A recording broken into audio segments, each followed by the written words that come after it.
Welcome to Studio Crumb. My name's Carrie, and today we're going to be making brown butter vanilla brioche cinnamon rolls.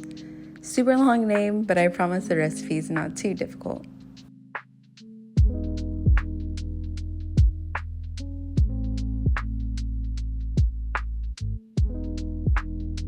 And here's a lineup of all the ingredients that you'll need. Okay, now we're gonna start with our water roux.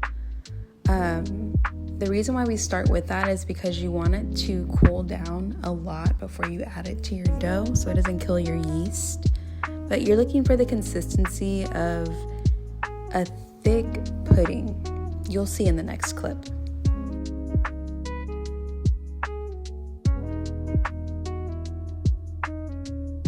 Now we're gonna start our brown butter. For the same reason, you wanna make sure it cools down just a little bit before you add it to your dough, because again, it can kill your yeast.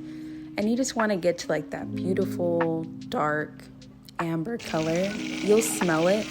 I wish you could smell it through the video because it smells so good. But it doesn't take too long. The video's sped up. It takes maybe like 2 to 3 minutes to get you there.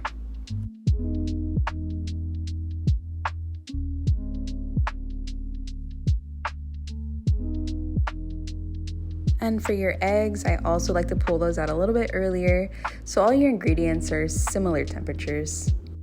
And now we're just going into mixing all of our dry ingredients together, whisking it, nothing too crazy, just to make sure it's all fully incorporated. Then we're gonna add it all to our mixing bowl. And once we do that, we're gonna start adding in our wet ingredients.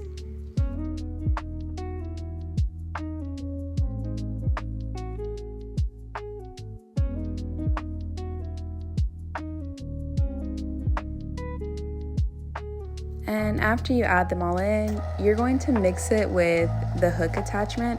You can use the paddle to start, but I like to start right away with the hook attachment, or you can do it by hand as well. I don't have a video of that, but if that's something you guys would be interested in, I would love to make cinnamon rolls by hand without a mixer. I think that'd be really cool. But yeah, the dough mixing process, I tried to make it not too long because it does take a while, especially with it being brioche. But the overall time is maybe 13 to 16 minutes.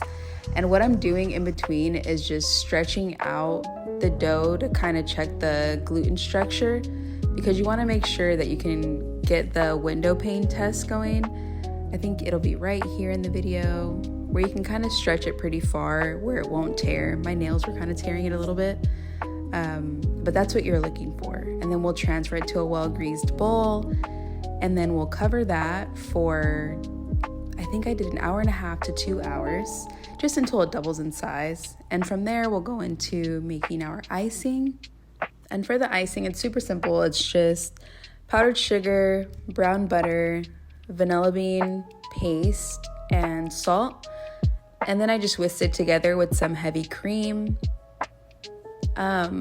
Initially I started with 1 tablespoon, and then I just kept adding as I went along. If you like a thick icing, don't add the extra that I was adding. I just kept adding more because I really like a runny kind of consistency, not watery, but you know, in between the two. And then I cover it with plastic wrap until I'm ready for it so it doesn't get crusty. And then here's our dough that doubled in size. She's gorgeous.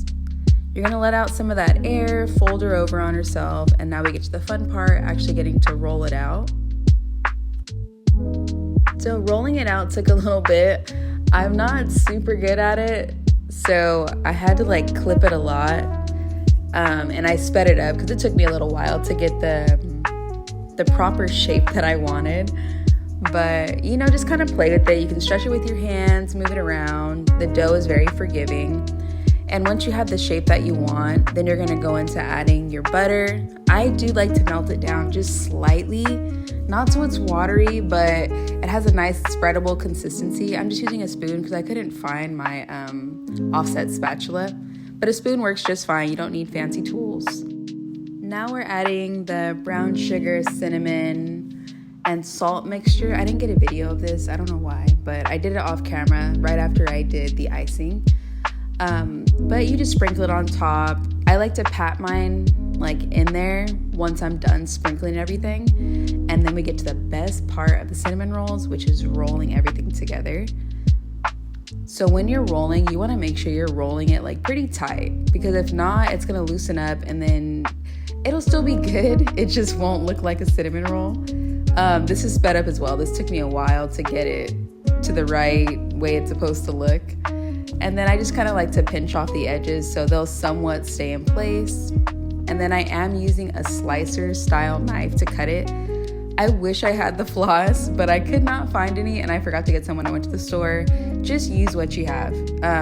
If you can avoid it though, don't use a serrated edge, like as far as a knife.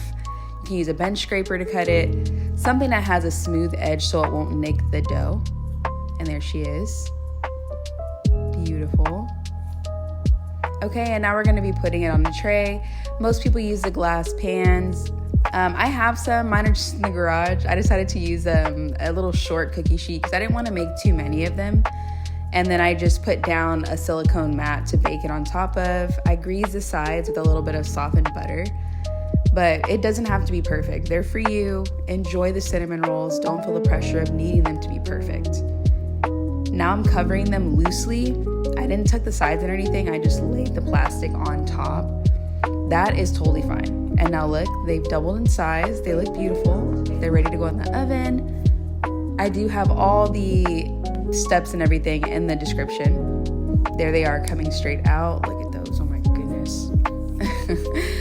Okay, and so I'm going to go straight in with my icing because I do like icing to get all in the crevices and just all the buttery goodness. But you can wait 2 to 3 minutes if you want, so it'll stay on there a little bit thicker. But this is just how I like to do them, and it's just for me and my boyfriend, so.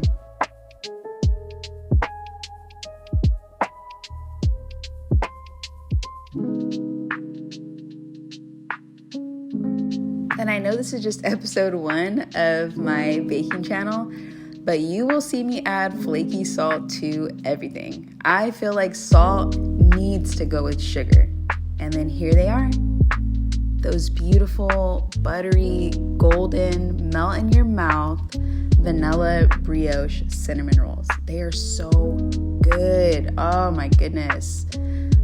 Don't forget to like, comment, and subscribe. Thank you so much for watching. Now I'm gonna go eat some cinnamon rolls.